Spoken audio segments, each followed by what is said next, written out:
Amis du livre, amoureux de la lecture et surtout la lecture apprivoisée, nous avons une nouvelle publication justement dans les rayons de vos bibliothèques.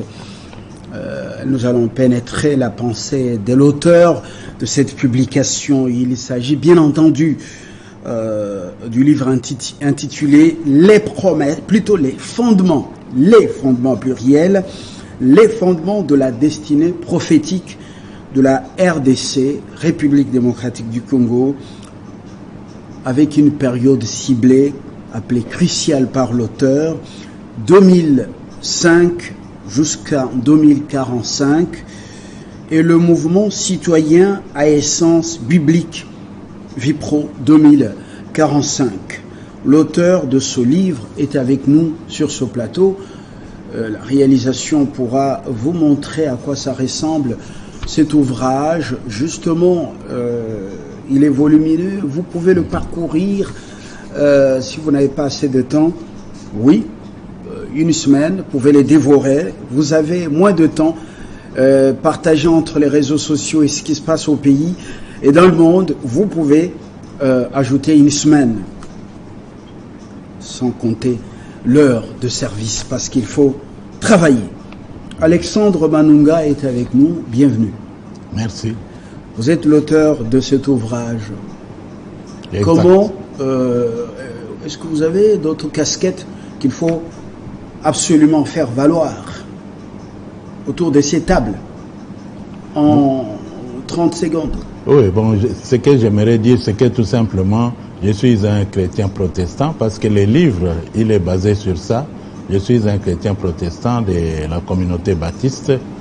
Alors, j'ai déjà écrit un livre que vous connaissez d'ailleurs. C'est celui qui parlait d'Obama et notamment de la destinée de l'homme noir. Et ce livre, d'ailleurs, fait partie de ce gros que vous voyez. Il est inclus ici. Alors ça, c'est donc mon second livre que je mets sur le marché. Alors, voilà. C'est à ce titre que j'ai écrit.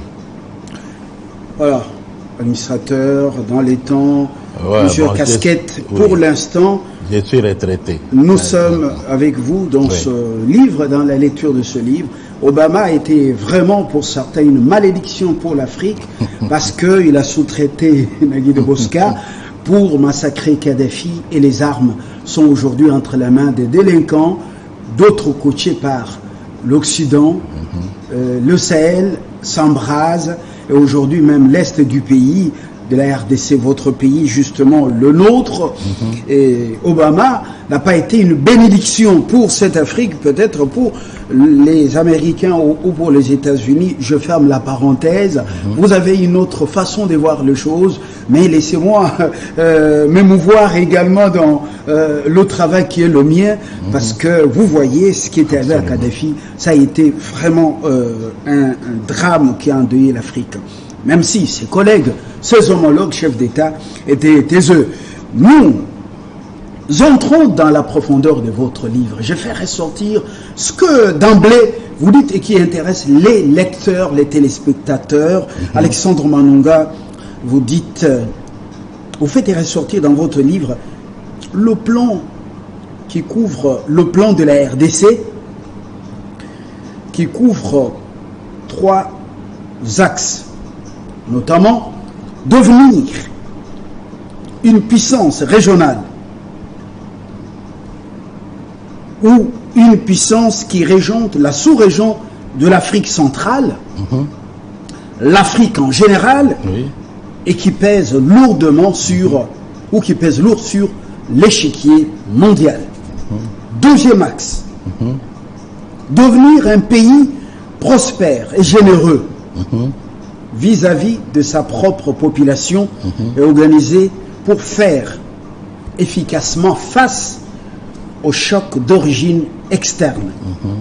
Enfin, devenir, c'est le troisième axe, nous sommes dans le cœur de votre ouvrage, devenir le siège du financement de l'évangélisation mondiale, surtout au temps de la fin, selon Matthieu chapitre 24, ou l'évangile selon Matthieu, chapitre 24, verset 14, et en conséquence, Dieu a automatiquement et naturellement doté ce pays de 2 des trois caractéristiques propres aux grandes puissances, à savoir la superficie aux dimensions grandes, je ne dis pas continentale, vous dites continentale, Oui. des ressources naturelles variées, abondantes.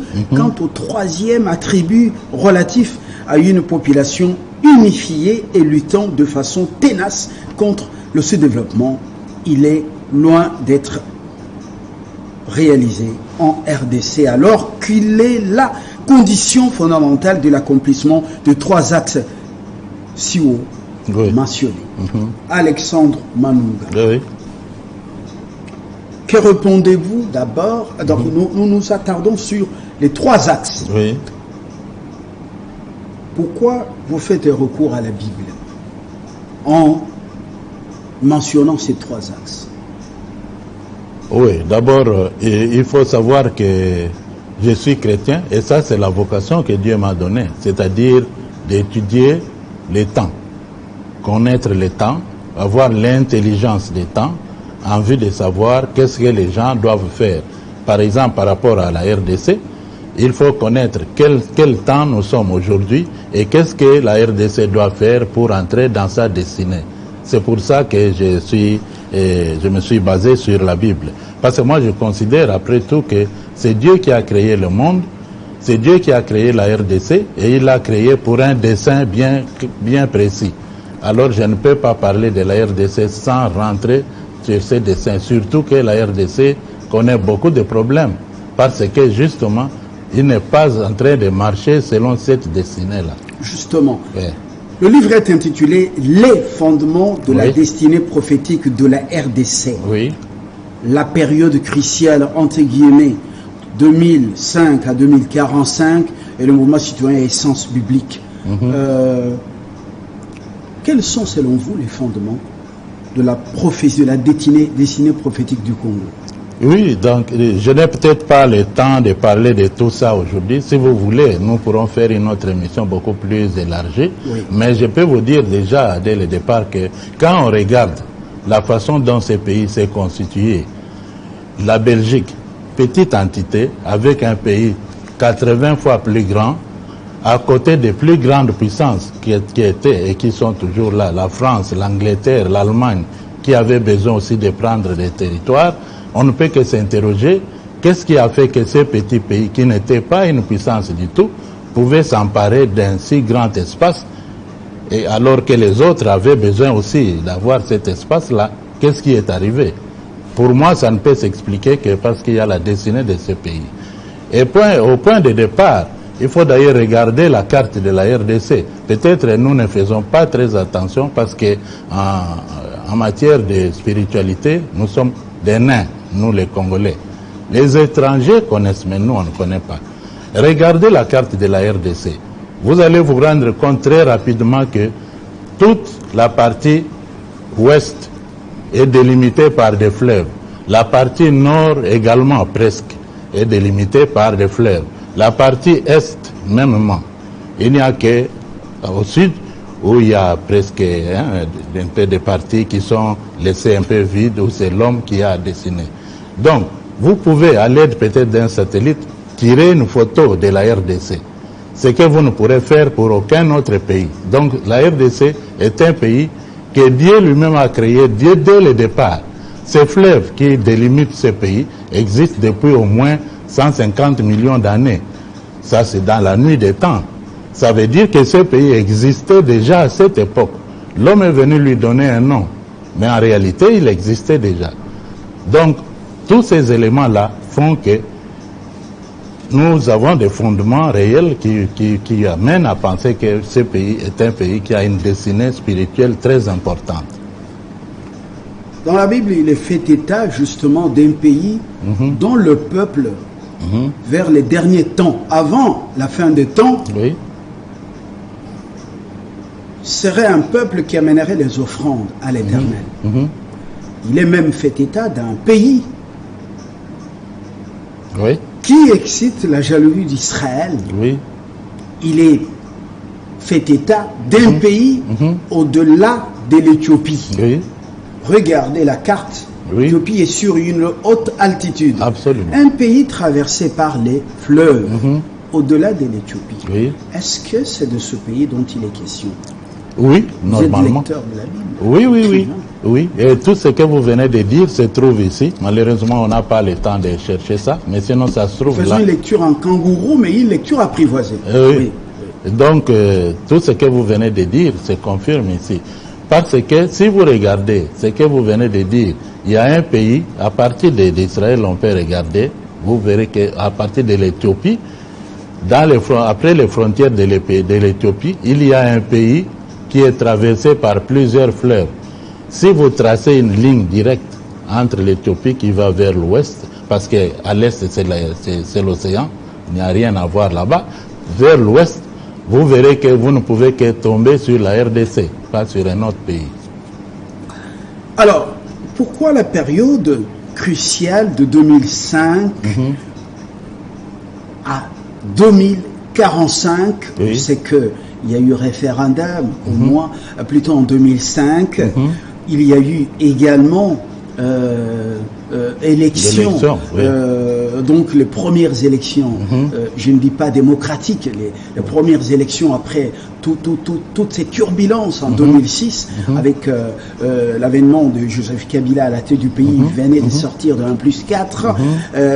Nous sommes en 2023, une année électorale, nous allons vers 2028. Et puis, la suite, il n'y a que Dieu seul qui connaît, qui vont faire des analyses prospectives, mais nous ne sommes pas les maîtres de notre destin, justement parce que Dieu a déjà tracé les choses avant notre avènement dans le monde, notre existence. Alors, pourquoi cette période?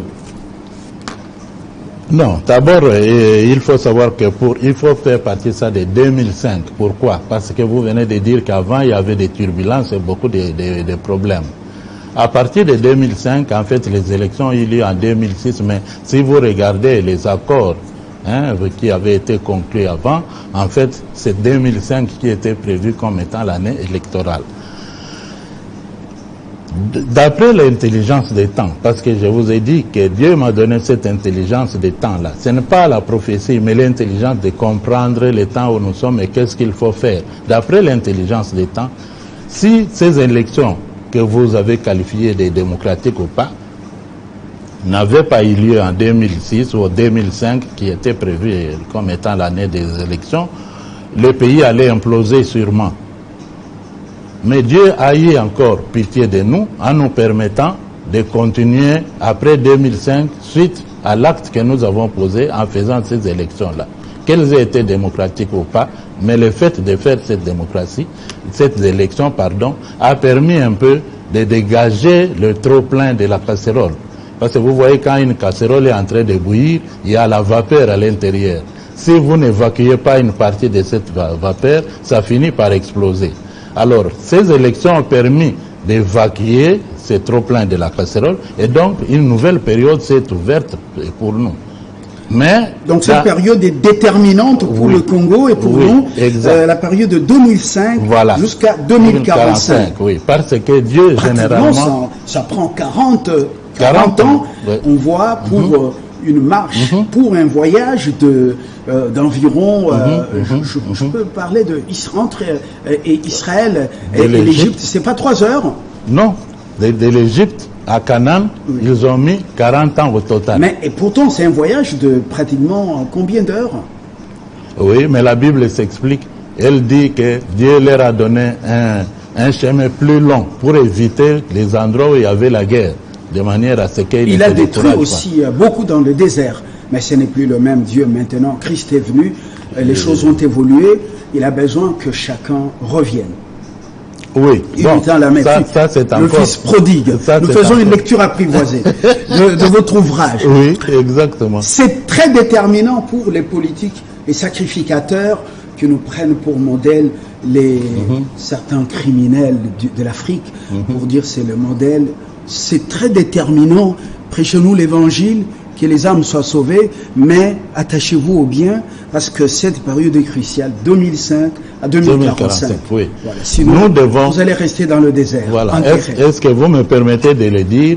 C'est-à-dire 2005-2045, c'est une période pendant laquelle soit nous allons sauver le Congo ou le perdre.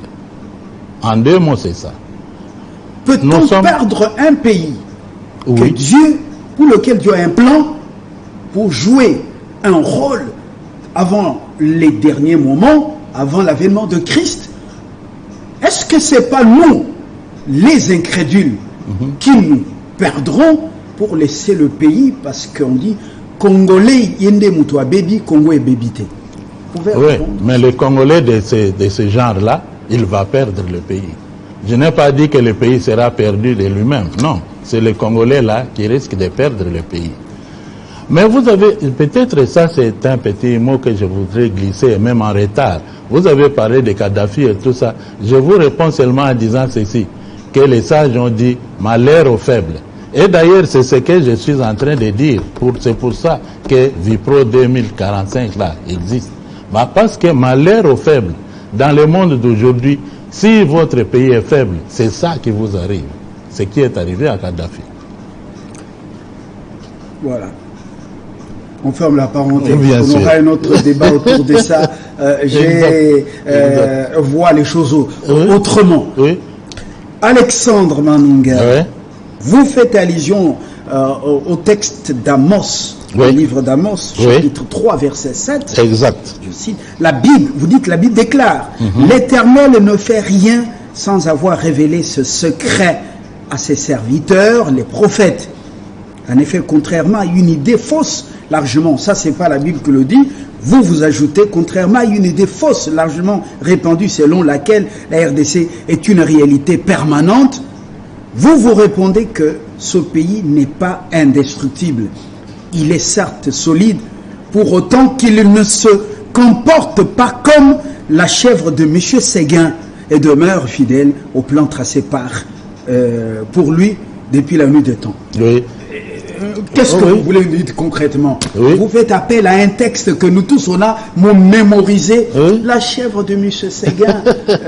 C'était la première cycle d'orientation. Oui, pour ceux qui ont fait les études à mon époque. Voilà. Voilà. Même moi, non, je l'ai à l'école primaire, je crois en sixième. C'était à l'école primaire. La chèvre de M. Séguin. Oui. Qui aimait l'herbe tendre de la montagne. Oui. Alors que là se trouvaient les loups aussi. Alors quand on lui dit, Séguin qui avait la sagesse, lui dit n'allez pas là-bas. Mais lui, elle voulait aller là-bas. Et finalement, elle s'est fait dévorer par les loups. Alors, donc, le plan, vous venez déjà de les détailler. Vous l'avez dit. Vous allez nous expliquer. C'est quand même... Oui. Moi, je me sens motivé. Oui. La RDC, comparable à la chèvre de M. Séguin. Oui. M. Séguin, c'est le créateur. Qui a déjà les lois. Tout à fait. Tracé les principes, les ordonnances. Exact. Il a donné sa volonté. Et la RDC doit obéir. Sinon, ce sont les prédateurs anglo-saxons qui vont le dépécer, absolument. Le dévorer. Exact. Ça, c'est extrêmement important. Mais c'est ça. Oui. Donc, c'est ce que je suis en train de soutenir. Pourquoi? Faire comme la chèvre de M. Séguin, c'est perdre toutes les opportunités que Dieu a mis sur le chemin pour que nous puissions faire de ce pays un pays grand. Vous pouvez voir, par exemple, si vous prenez déjà, nous prenons seulement à partir de 60. 60, nous avons l'indépendance. Lumumba dit, nous allons construire un bon nouveau pays. Au lieu de le faire, nous entrons dans la prédation. Les patriarches Bomboko l'avaient bien dit. La plus grande erreur que nous avons commise en 60, c'était de ne pas avoir un plan prospectif. Donc on a fait n'importe quoi. On a perdu toutes les ressources en 60. 65, Dieu amène encore une autre possibilité. Mobutu qui devrait mettre en place le plan de 30 ans que Van Bilsen avait donné et que les Belges n'ont pas mis en exécution. Mobutu devait le mettre entre nous en passant très rapidement. Vous voyez que Mobutu, son règne a duré 32 ans, c'est-à-dire presque le plan de 30 ans de Van Bilsen. Donc, Mobutu arrive avec mission de faire ce que Van Bilsen avait déjà suggéré dans son plan de 30 ans. Au lieu de le faire, après 30 ans, c'est l'échec. Aujourd'hui, il y a eu ensuite, avant qu'on arrive aujourd'hui, il y a eu la CNS.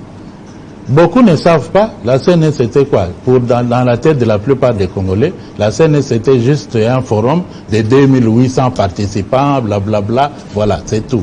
Or que non, Dans le plan de Dieu et selon la destinée de ce pays et l'intelligence des temps, la CNS était l'alternative à la guerre civile. C'était soit on fait la CNS correctement, on la remplit et on met en œuvre les mesures qui ont été arrêtées et on évite la guerre civile, soit on la rate et la guerre civile arrive. Et à la place de la guerre civile, vous avez la guerre de l'Est. C'est ça qui est venu, parce que quand vous voyez la période où la CNS était terminée, les pays étaient tellement affaiblis qu'il n'y a rien à faire. Les autres qui étaient autour ne pouvaient qu'entrer. Or, en ce moment même, il y a eu le génocide au Rwanda et qui s'est déversé sur le Congo. Or, que c'était le rôle du Congo de pouvoir... les commanditaires du génocide là-bas ont déversé chez nous. C'est pas nous. Bon, non, mais regardez Fabien. Si vous construisez votre maison, vous y mettez beaucoup de ressources et vous laissez les portes et les fenêtres ouvertes toutes les nuits, les voleurs vont entrer. Ce n'est pas vous qui allez les faire entrer, mais les voleurs vont entrer parce qu'on dit la nature a horreur du vide. C'est ça. Et vous avez pris des étrangers pour les mettre, pour les laisser infiltrer les institutions régaliennes et tant d'autres, et même les services sensibles, très délicats. Voilà. Vous dites que l'homme est le facteur le plus... Je ne vous fais pas dire, c'est vous qui le dites. Oui. Ouais, vous êtes non, écrivain. Moi j'ai écrit. Oui. Vous êtes écrivain, mais nous faisons la lecture de votre ouvrage, non pas la lecture pour la lecture, mais la lecture pour le salut de cette nation. Exact. Voilà. Alexandre Manonga, vous dites que c'est l'homme qui est le facteur. Il y a crise dans notre pays parce que l'homme est le facteur le plus important de tout processus créatif. Cet homme qui est la ressource la plus la ressource la plus dégradée. Donc Congo est baby et c'est un problème avec toutes ces guerres, les pillages et autres à cause de l'homme congolais. Exact. Ça c'est extrêmement important. Je vais vous donner vous abordez le problème à la source. Je vais vous donner un petit exemple très illustratif. Vous savez à quoi ressemble le Congo? Le Congo ressemble à quelqu'un qui a 50 ans. Il a 50 ans, mais il a toujours ses petites chaussures de 5 ans, il a toujours son petit pantalon de 12 ans, il a toujours, qu'est-ce que je dirais, le niveau d'études qu'il avait quand il avait terminé l'école primaire. C'est ça que l'image que ça donne. Je vais aller concrètement. Vous avez combien de médecins, combien d'hôpitaux? Aujourd'hui, même dans les petits centres de santé, il y a un médecin là-bas. Parce qu'il n'y a pas de place dans les hôpitaux pour eux. Vous avez combien d'enseignants? Vous avez combien d'avocats? Il y a discrépance entre les ressources et les hommes. Il y a beaucoup d'hommes, mais il y a peu de ressources. Pas les ressources naturelles, potentielles, mais les ressources réellement transformées en richesse. C'est ainsi que vous verrez, vous avez combien d'unités, d'universités crédibles par rapport au nombre d'étudiants. Tout ça, c'est ça le plan de 30 ans que Van Bilsen avait demandé qu'on devrait faire, que Mobutu n'a pas fait, parce que les Belges ne l'ont pas fait non plus. Voilà, les Belges l'avaient utilisé contre le Mumba, parce qu'ils sous-traitaient donc un plan pas très bien des Américains. On se souvient comment le Mumba a été maltraité, et même ils font des aveux en train de sourire. C'est terrible. L'homme est devenu même l'animal le plus dangereux de la nature, plus que les animaux féroces qui tuent, mangent ou dévorent la viande d'autres animaux par instinct de faim, instinct de survie. L'animal le fait, mais l'homme ne le fait plus pour ça, il le fait par méchanceté. Et c'est grave. Vous dites... Et vous savez, Fabien, il y a l'adage aussi qui dit « Homo homine lupus ». Oui, l'homme étant loup pour l'homme. Voilà. Et vous dites qu'il n'y aura pas de développement de ce pays sans un changement profond des mentalités du Congolais à tous les niveaux et à tous égards. Ce que vous dites encore dans votre livre. Oui. Le plan, je reviens toujours à ce plan, parce que tous les malheurs que nous vivons, Fabien, résultent d'une dette de 30 ans que nous n'avons pas payée. Les 30 ans là que Van Bilsen avait demandé qu'on mette en place, on ne les a pas utilisés. Alors, l'homme, quand je parle d'homme, on change les mentalités de l'homme dans 30 ans. C'est une génération. Ce plan-là qu'on couvrait une génération. Et alors, si vous voulez changer les mentalités de l'homme congolais aujourd'hui, vous devez ouvrir encore une période de 30 ans de formation planifiée pour arriver à voir l'homme qu'il faut pour le développement. Donc, celui qui est là aujourd'hui, il n'est pas pour le développement, il est pour la régression. Qui? L'homme congolais. Il est pour la régression. Je vous ai dit que l'homme congolais... les dirigeants. Tout le monde. Tout le monde. Parce que regardez ce que nous faisons à la cité. Tout le monde est là-dedans. On jette l'herbe, la saleté partout. On fait... Donc, tout le monde est à l'intérieur. Alors, vous savez que l'homme sans la chicotte, c'est difficile. Ah, c'est ça. Alors, nous faisons la course à la montre. Oui, oui. Vous dites que nous avons manqué à plusieurs reprises des occasions que Dieu nous a offertes, parce que nous n'avons pas voulu tenir compte du principe de la redevabilité biblique, selon lequel, ce principe, à qui l'on a beaucoup donné, on demandera beaucoup. À qui l'on a confié beaucoup, eh ben, on demandera encore plus. Les Congolais vivent comme au temps de Noé. Ils mangeaient, et buvaient, se mariaient, ou donnaient leurs fils et leurs filles en mariage, jusqu'au jour où Noé entra dans l'arche. Et ils ne se rendirent pas compte de ce qui devait venir. Principe de redevabilité. Oui. Dieu nous a beaucoup donné, on va nous demander beaucoup. Oui. Et qui doit nous aider à appliquer ce principe? Le peuple, la masse, elle ne peut pas. Vous savez que la masse est coachée, la masse est dirigée. Oui. Qui doit rendre compte? Ce sont les dirigeants qui devraient arranger les peuples de manière à ce que nous puissions utiliser correctement les ressources que Dieu nous a données. Je vais vous donner un exemple très simple, Fabien. Regardez, vous avez dans la Bible un miracle que Jésus a fait. Il a nourri 5000 personnes, n'est-ce pas? Après avoir mangé, tous étaient rassasiés, ils ont laissé beaucoup de pain par terre. Jésus a demandé, non, ramassez tout ça. On a ramassé, mis dans 12 sacs, 12 paniers, pour aller sûrement distribuer aux pauvres. Parce que Dieu ne veut pas qu'on gaspille quelque chose. Or, nous avons toutes ces ressources dans notre pays. Tout est là. Nous ne faisons rien avec. Et comme résultat, donc, nous gaspillons des ressources. Nous sommes assis sur des ressources pendant que nous-mêmes, nous sommes pauvres. Alors ça veut dire que les ressources que Dieu nous a données, nous ne les avons pas utilisées. C'est ça que je voulais dire. Et voilà. Sans finir la lecture de votre livre, sinon on risque de tout vider, au point que les Congolais vont dire, bon, on a écouté l'émission, on n'a pas besoin de lire. Il faut qu'on les laisse sur leur soif. On termine par ceci, vous dites dans votre ouvrage que d'après l'intelligence biblique des temps, la RDC est entrée dans la période de la fin de la patience de Dieu à son égard. Et cette phase de 40 ans court depuis 2005. Et face à l'urgence de la situation, Dieu a suscité un mouvement. Et ce mouvement, c'est pour éveiller, pour faire quoi? Pour réveiller l'attention des Congolais, pour leur dire qu'on est dans des temps difficiles et que si nous ne faisons pas attention, je le répète, on risque de perdre le pays que Dieu nous a donné. Pas pour dire que le pays sera perdu, mais qu'au contraire, nous avons la possibilité de le sauver. Parce que Dieu termine en disant ceci: voici, je mets devant toi la vie et la mort. Le bien et le mal. Voilà, le bien et le mal. Et vie. Choisis la vie. Voilà. Je peux vous appeler Noé Alexandre Manunga? Oui.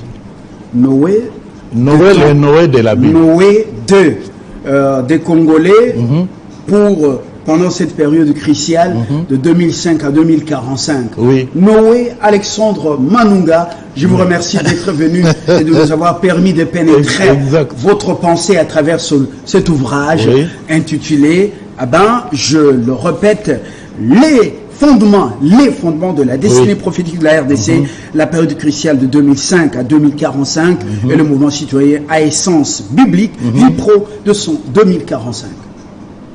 Merci. Je les laisse, nous les laissons sur la soif. Comment vous atteindre pour avoir ce livre et le lire? Bon, d'ici là, je reviendrai à vous pour que nous puissions avoir un petit plan. Et même les endroits, comment on peut la parce que on peut vous appeler sur quel numéro pour vous atteindre? Parce que des hommes, pas fanatiques, des hommes qui réfléchissent ont besoin d'échanger avec vous sur ce sujet. Exact. On m'appelle au 081 081 504 59 39. C'est le numéro que j'utilise pour vous appeler aussi. Vous pouvez répondre 081 504 59 39. Noé Alexandre Manunga, je vous remercie une fois de plus. Fabien, je voudrais bien que vous m'appeliez aussi Jérémie, parce que nous n'avons pas parlé de cette période-là de 40 ans aussi. C'est pourquoi je dis, on ne va pas tout terminer. Si on termine, les Congolais ne viendront plus chercher ce livre pour l'exploiter, pour l'explorer. Alors, Jérémie, ça viendra peut-être à une autre rélecture. À très bientôt, avec le même plaisir. Cette fois-là, avec un autre livre, un autre auteur, pour pénétrer sa pensée. Les rats de la bibliothèque, oui, tous les amis du livre. À très bientôt.